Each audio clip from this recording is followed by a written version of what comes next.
Alright guys, I'm AOA and this is AOA The Shed. Today we got Sumo. Yo, Big Sumo. Yes sir. What's the word, man? Not much, man. Thanks for stopping by. Yes sir. Quick shout out to our sponsor, Soundbar Studios, for the place to allow us to interview all these artists in Fort Wayne. Oh yeah, most definitely. This is a spot right here. Hell yeah. It's a spot. I got a lot of memories here, man. Hell yeah. Got a lot of work done here too. With Dan?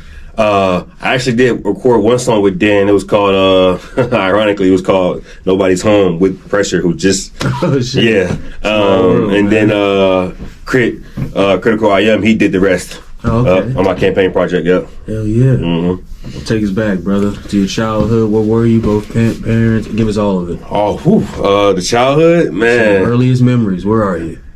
Earliest memories, man. Just growing up in Chicagoland area. You know what I'm saying? Gary, Hammond, that area. Man, I love to play sports. Wrestling and basketball, my favorite sports. You know, I spent a lot of my time doing that.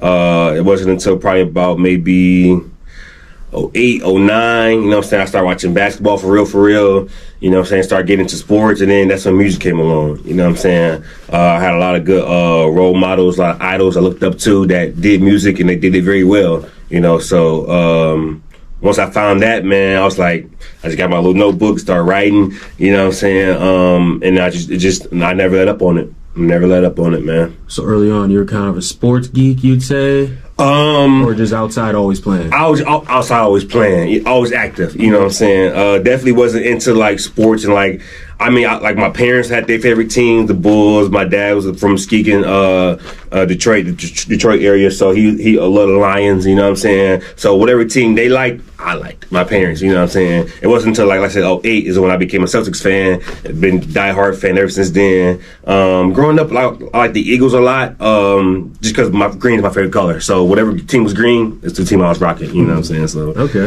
Yeah. Hell yeah. So what about growing up wise, how was it in the Gary Hammond area? That seems like a rough area from outside looking in. Yeah, no, I mean, for me personally, it wasn't that rough. Okay. I was never with that crowd. I had friends in that area, you know what I'm saying? We actually went to church in Gary. We lived in Hammond, so our church was in the heart of Gary, you know what I'm saying, off 15th.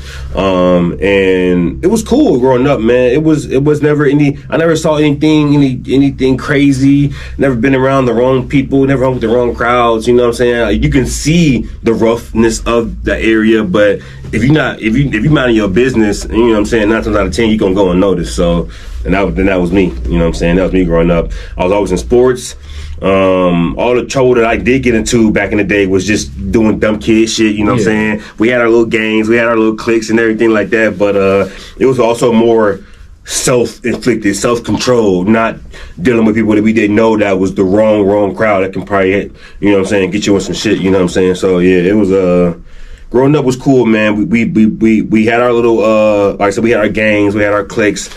I started smoking weed when I was maybe 8th grade, you know what I'm saying? I'll never forget the time I tried it for the first time.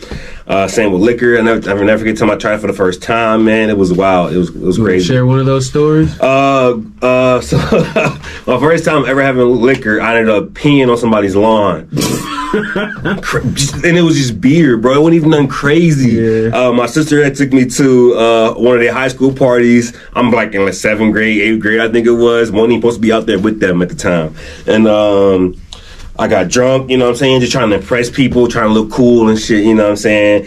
Ended up, don't even remember much of it, but they tell me the stories all the time. And they said I ended up just showing my ass and just peeing on somebody's yard outside 1 in the morning. It's crazy. And then with weed, I remember my brother coming home pissed at me, my older brother coming home pissed at me, bro, why you smoking? We be hanging with, you know what I'm saying? And then he ended up getting into it shortly after I did, you know what I'm saying? But I just remember not being high the first time I tried it. I remember probably just not hitting the blunt right, you know what I'm saying? I remember trying to hit it and seem cool and just be like, hey, it didn't really do nothing for me, you know? You know what I'm saying? Damn, maybe it's not for me, bro, you know? So I don't know. So then I just kind of stuck with that a little bit, but never really been big on weed, man. Obviously I smoked it just about all my life from that point on.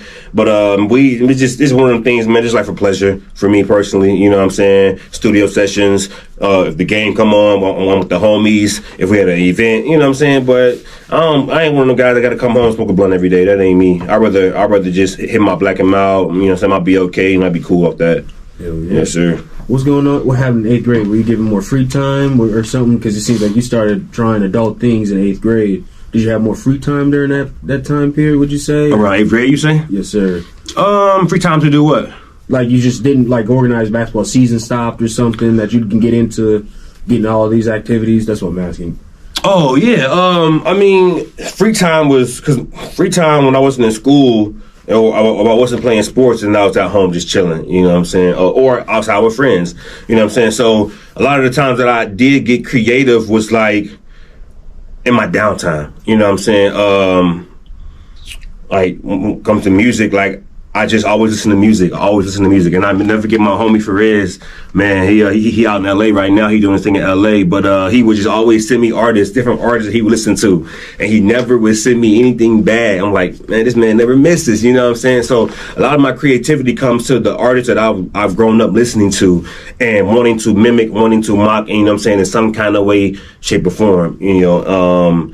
Like I said, obviously, growing up, I was a big wrestling fan. WWE, I used to want to be a wrestler growing up. You know, it wasn't until I'm 27, about to be 28 next month, 2 months from now. It wasn't until probably about 24, 25 when I actually really, really gave up on that wrestling dream, you know, because for most of my 20s, I battled wrestling or trying to rap, you know what I'm saying? Okay. What makes more sense? What sounds more reasonable? You know, what path is them easier? You know, and at some point, I just kind of ruled out wrestling, only because I didn't like the way that the industry was going. And I didn't like what I was seeing on TV anymore, you know. So I was like, man, this rapping is where it's at, bro. I got a gift, you know, and I can really change some lives and influence some people with this rapping music. But aside from wrestling, just like, that's cool. That's my dream. But I can't see myself working so hard to get to that dream and then get hurt or get cut or get, you know what I'm saying, waived or anything, you know. So writing music and rapping was always a little bit more of a guarantee for me inside than wrestling was, for sure. So that's why I went with wrestling. I mean, that's why I went with music instead of wrestling. Yeah. Were you, let's talk about high school now. Were you in Fort Wayne at this time? Or? Nope. I didn't come to Fort Wayne until 2016. Oh, okay. Yeah, I'm not, yep. I came to Fort Wayne in 2016 after being in Indianapolis for about 7-8 months. Okay, so I graduated from Hammond High, 2014. Did a year at Indiana State University in Terre Haute. Realized that college wasn't really for me, you know, went back to the crib, Hammond, with my pops for maybe about 5-6 months in the summer, trying to figure some stuff out. Was trying to do community college, but didn't force the issue on that. And then I went to Indianapolis for about 6-7 months, 8 months with my stepbrother. And I just kind of started living my life, man, as an adult, you know. I got out of my parents' house. I didn't have to be under their control no more, you know, just living life.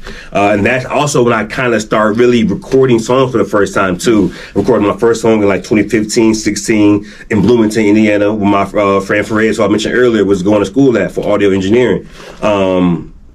And my stepbrother wanted to go back to Hammond, Chicago area, and I was like, I ain't really trying to go back out there because that's where my parents was at. I ain't trying to go back to my parents' house. So I called up my brother and my sister who were already in Fort Wayne going to IPFW at the time. And I said, hey, like me and my homie, we need a place to crash so we can get our own spot, you know, because I was trying to get my own spot in Indy, but with like back credit and just not enough funds and not enough time, I couldn't get it. So we came to Fort Wayne, short notice.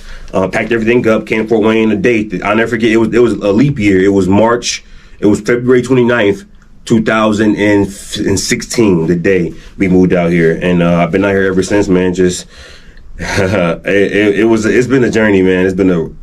Fort Wayne has been life-changing. Life-changing. I don't know where I'd be or who I'd be today had I never been introduced to Fort Wayne, man. Really? What do you think about Fort Wayne? I love Fort Wayne, man. It's home now. It's home now. I didn't. The first, let's say, from 16, 17, 18, maybe even 19, it was just a place to be, a place that I was living. It wasn't until I really cemented myself in the music world out here to where now it's like home. You know, now I can rep the city the way it's supposed to be repped. I can put on for the city the way it's supposed to be put on for. You know what I'm saying? So I love Fort Wayne, man. It's home. Ironically, I really can't see myself living anywhere else now. Really? It's kind of weird, bro. Ask that. What do you think about Indianapolis? Like, what is your experience with them, or what do you think of that city just to live? Indianapolis? Yes. Cool place. A bigger Fort Wayne, obviously. Same kind of people. I would say. Do you think it's safe out in Indy? I would say it's safer in Fort Wayne than it is Indy for sure. Okay. Not that I had gotten into any trouble. Just a regular, ordinary person. Yeah, and remember we talked about Gary earlier. You could just kind of see what areas to be in, what not to be in. You know what I'm saying? When it comes to Indianapolis, definitely would say Fort Wayne's a little bit safer, smaller, more condensed. Probably a little bit more friendly too, as far as networking and finding your passion, finding your lane. It's probably a lot easier to do it in Fort Wayne. Maybe so, maybe not. I don't know. Might have to ask somebody else that question, see what they say. Yeah, I don't know. That's a good one though. What do you think about price of living in Fort Wayne? Price of living. Honestly, the price of living is really good. You just gotta be good with your money. You gotta be good. You gotta have good money managing skills. If you can hone in on that and lock that down, the price of living is cake out here, man. And you probably won't find nowhere better. Honestly, there's not too many places you'll find better than Fort Wayne. You know what I'm saying? Than just trying to sustain living for sure. Hell yeah. Yep. Was your first show in Fort Wayne? First show. Yeah, first time I ever got on stage, Carl's Tavern, man, New Haven, but Fort Wayne area. Yep. You know what I'm saying? Shout out to Ed, Maxine, man. They what that happened was Ed's cousin, Big Fred, my coworker at Centos where I work, he loved my music, and he said, "Bro, I got a cousin who's a promoter. You know what I'm saying? He be putting people on stage." I said, "Call him up for me. You know what I'm saying? I'm ready." And I had already had like 2 projects out at the time. And he called him up, sent him my music. He said, "Hey, tell him to come out to the open mic." It was an open mic years ago. I think maybe like right before COVID hit or something like that. Maybe a little bit after COVID, one of the two. And